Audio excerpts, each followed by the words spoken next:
avere soltanto il dubbio che in libertà ci sia qualcuno che abbia commesso un delitto così grave e che abbia accompagnato i silenzi di Michele Fusaro in tutto questo periodo ci strazia il cuore, non solo a noi ma a tutta l'opinione pubblica, e noi faremo di tutto perché questo venga portato con prove alla mano all'attenzione della Procura. C'è un'ombra da dissolvere nel sequestro e nel delitto di Jole Tassitani, è quella relativa ai complici.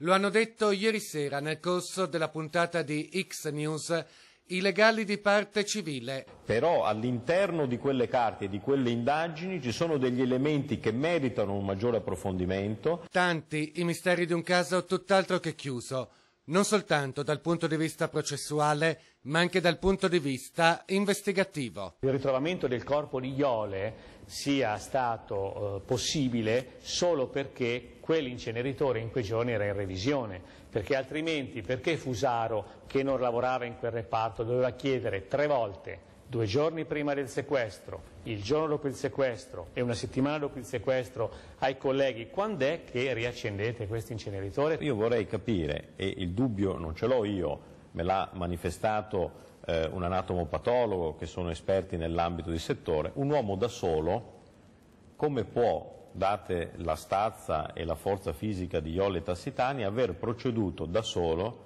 a svolgere e a legare mani e piedi e collo a questa poveretta e aver proceduto allo sgozzamento. Questo è un dubbio, non è una prova.